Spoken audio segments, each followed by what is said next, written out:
morning, my lovely little chickadees. It is Monday, so I hope everybody has a great week. We are entering week 4 of distance learning and quarantine, or whatever the heck you want to call it. And, yeah. Hello, friend. Happy Monday. So, we are picking back up with Frankenstein today. I'm hoping we're going to get through chapters 5 and 6, assuming my voice holds out. This whole not talking for days on end thing has been weird. I don't know if you can count yelling at the TV talking. I don't think you can. Anyways, so we have started Frankenstein. We got to chapter 4 last week. So Victor Frankenstein is telling his life story to Robert Walton, who is a sailor. Remember, this is a frame story, so we got a story within a story within a story within a story. So our outer layer is Robert Walton going on this trip and writing to his sister about it. We've gone in one level from there, and so now we've got Victor, who is telling his story to Walton. And he had a pretty idyllic childhood, grew up in Geneva, had a family and friends, and was very close to them. And then he went off to school in Ingolstadt, and pretty much while he was there went absolutely bananas and decided, you know what, I'm going to figure out how to create life. And he does. We're never told how, which is interesting. Part of me likes to think that it's narrative, in that Frankenstein leaves it out because, oh God, nobody can ever do this horrible thing that I've done. And, the other part is, Jesus, how do you come up with how to create life as a writer, Fun fact about this story, Mary Shelley, the author, had lost her first child just before the time that she wrote this. It died during childbirth. And so in a sense, the story is her baby. It is her child. And so this idea of being able to create life with that in mind is an interesting perspective to look at. But I'm going to quit going on with meta-analysis, and we're gonna keep going on with our little summary here. So Frankenstein realizes how to make life. He does it. It takes exactly one paragraph that starts with "It was a cold and dreary night in November" and ends with this creature coming to life. We don't get the famous "It's alive" quote, which is in some ways disappointing because, thanks Hollywood, you really upped my expectations for that. But anyways, Victor makes this monster. It's completely hideous. Really the only things wrong with it are that it's absolutely massive and it has yellow eyes and black lips. Other than that, it just looks like a really big human. So Victor creates this monster. He's absolutely terrified of it, runs away, walks the streets of Ingolstadt all night, comes down with a fever, meets his friend Henry Clerval. Clerval is like, "Hey, what's up, my guy?" And Frankenstein immediately passes out and has to be cared for months on end while he composes himself. Henry takes care of him because he is a sweet and precious sunshine child. And so where we're picking up today, Victor is finally feeling better. He's back on his feet, and Clerval's like, "Hey, by the way, my guy, you got a letter from your family. You should read it. They're worried about you. They haven't heard from you in a couple of months. And they're very confused as to why I'm the one writing them and not you." So chapter 5 starts. Clerval then put the letter into my hands. "To Victor Frankenstein, my dear cousin, I cannot describe to you the uneasiness we have all felt concerning your health. We cannot help imagining that your friend Clerval conceals the extent of your disorder, for it is now several months since we have seen your handwriting, and all this time you have been obliged to dictate your letters to Henry. Surely, Victor, you must have been exceedingly ill, and this makes us all very wretched, as so much nearly as after the death of your dear mother. My uncle was almost persuaded that you were indeed dangerously ill, and could hardly be restrained from undertaking a journey to Ingolstadt. Clerval always writes that you are getting better. I eagerly hope that you will confirm this intelligence soon in your own handwriting. For indeed, Victor, we are very miserable on this account." By the way, that sentence had 3 semicolons in it. Not, I love a good semicolon, but dang, son. "Relieve us from this fear, and we shall be the happiest creatures in the world. Your father's health is now so vigorous that he appears 10 years younger since last winter. Ernest is also much improved, that you would hardly know him. He is now nearly 16 and has lost that sickly appearance which he had some years ago. He has grown quite robust and active. My uncle and I conversed a long time last night about what profession Ernest should follow. His constant illness when young has deprived him of the habits of application, and now that he enjoys good health, he is continually in the open air, climbing in the hills or rowing on the lake. I therefore proposed he should be a farmer, which, you know, cousin, is a favorite scheme of mine. A farmer's is a very healthy, happy life, and the least hurtful, or rather the most beneficial profession of any. My uncle had an idea of his being educated as an advocate, that through his interest he might become a judge. But besides that, he is not at all fitted for such occupation. It is certainly more creditable to cultivate the earth for sustenance of man than to the confinement and sometimes the accomplice of his vices, which is the profession of a lawyer. I say that the most employments of a prosperous farmer, if they were not more honorable, they were at least a happier species of occupation than that of a judge, whose misfortune it was always to meddle with the dark side of human nature. My uncle smiled and said that I ought to be an advocate myself, which put an end to the conversation on that subject. And now, I must tell you a little story that will please and perhaps amuse you. Do you not remember Justine Moritz? Probably you do not. I will relate her history, therefore, in a few words. Madame Moritz, her mother, was a widow with 4 children, of whom Justine was the third. The girl has always been a favorite of her father, but through a strange perversity, her mother could not endure her, and after the death of Mr. Moritz, treated her very ill. My aunt observed this, and when Justine was 12 years of age, prevailed on her mother to allow her to live at her house. The republican institutions of our country have produced simpler and happier manners than those which prevail in the greatest monarchies that surround it. Hence, there is less distinction between the several classes of its inhabitants, and the lower orders, being neither so poor nor so displeased, their manners are more refined and moral. A servant in Geneva does not mean the same thing as a servant in France or England. Justine, thus received into our family, learned the duties of a servant, a condition which, in our fortunate country, does not include the idea of ignorance and a sacrifice of the dignity of a human being. After what I have said, I dare say you well remember the heroine of my little tale.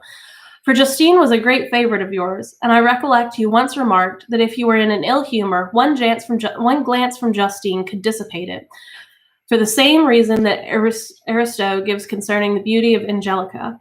She looked so frank-hearted and happy. My aunt conceived a great attachment for her, by which she was induced to give her an education superior to that she had first intended. This benefit was fully repaid. Justine was the most grateful little creature in the world. I do not mean that she made any professions. I never heard one pass her lips, but you could see by her eyes that she almost adored her protectress. Although her disposition was gay and in many respects inconsiderate, yet she paid the greatest attention to every gesture of my aunt. She thought her the model of excellence and endeavored to emulate her phraseology and manners, so that even now she reminds me of her. When my dearest aunt died, everyone was too much occupied in their own grief to notice poor Justine, who had attended her during her illness with the most anxious affection. Poor Justine was very ill, but the other trials were... Shifu, there is nobody there, child. You don't have to bark at the door. It is okay.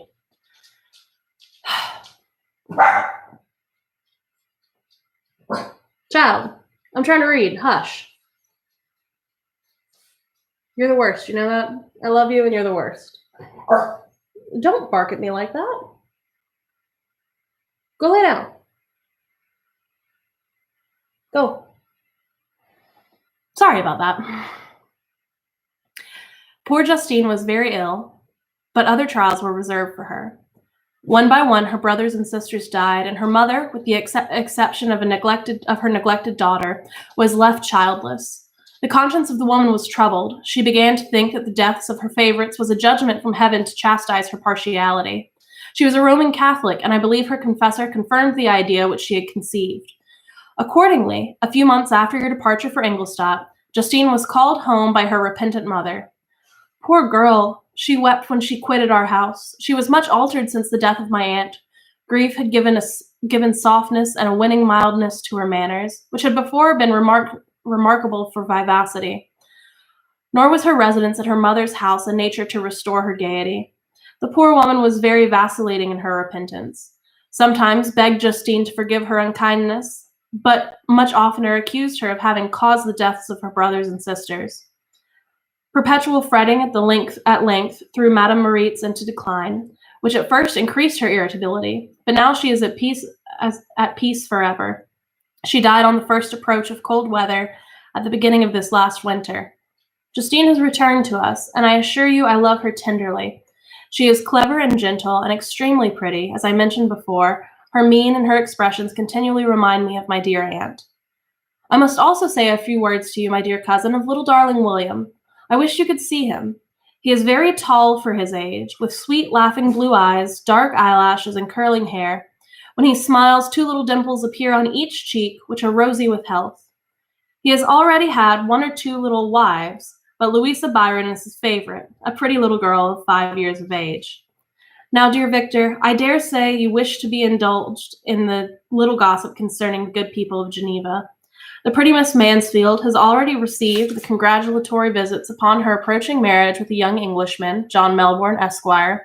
Her ugly sister Manon married Monsieur Duvar, a rich banker, last autumn.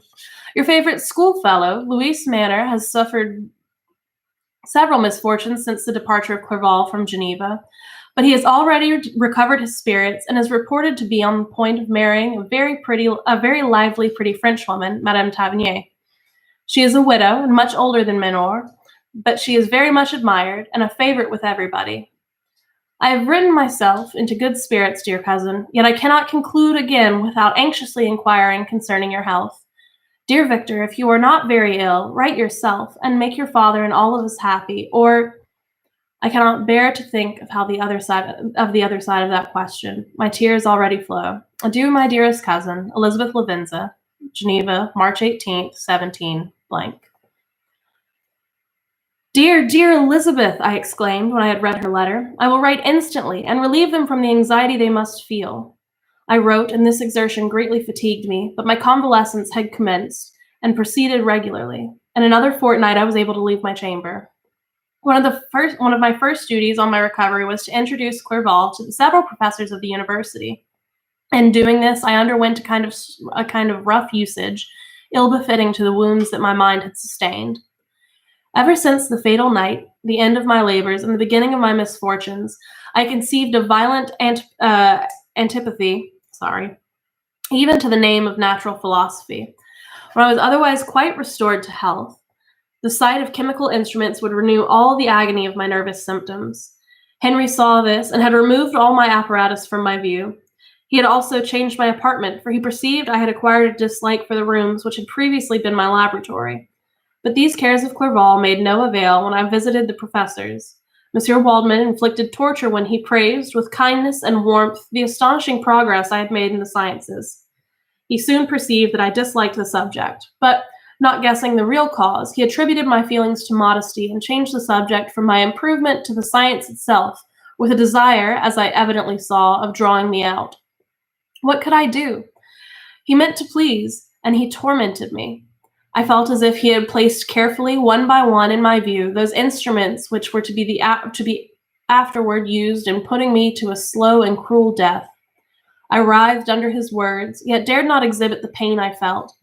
Clerval, whose eyes and feelings were always quick in discerning the sensations of others, declined the subject, alleging, in excuse, his total ignorance, and the conversation took a much more general turn. I thanked my friend from my heart, but I did not speak. I saw plainly that he was surprised, but he never attempted to draw my secret from me, and although I loved him with a mixture of affection and reverence that knew no bounds, yet I could never persuade myself to confide to him that event which was so often present in my recollection, which I feared the detail of another would only impress more deeply. Monsieur Crimp was not equally docile, and in my condition at that time of almost insupportable sensitiveness, his harsh, blunt economicisms gave me more pain than the benevolent approbation of Monsieur Waldman. Damn the fellow, he cried. Why, Monsieur Clerval, I assure you he has outstripped us all. Stare if you please, but it is nevertheless true. a youngster who but a few years ago believed Cornelius Agrippa as firmly as the gospel, has now set himself at the head of the university, and if he is not soon pulled down, we shall all be out of countenance. Aye, continued he, observing my face with expressive suffering. Monsieur Frankenstein is modest, an excellent quality of a young man. Young men should always be diffident of themselves, you know, Monsieur Clerval. I was myself when I was young, but that wears out in a very short time. Monsieur Crimp had now commenced a eulogy on himself, which happily turned the conversation from a subject that was so annoying to me. Clerval was no natural philosopher. His imagination was too vivid for the minutiae of science. Languages were his principal study, and he sought, by acquiring their elements, to open a field for self-instruction on his return to Geneva. Persian, Arabic, and Hebrew. You done? Persian, Arabic, and Hebrew gained his attention after he had made himself perfectly the master of Greek and Latin. For my own part, idleness had ever been irksome to me, and now that I wished to fly from my reflection and hated my former studies, I felt great relief in being the fellow pupil with my friend, and found not only instruction but consolation.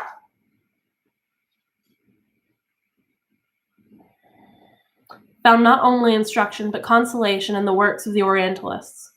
Their melancholy is soothing, and their joy elevating to a degree I never experienced in studying the authors of another country.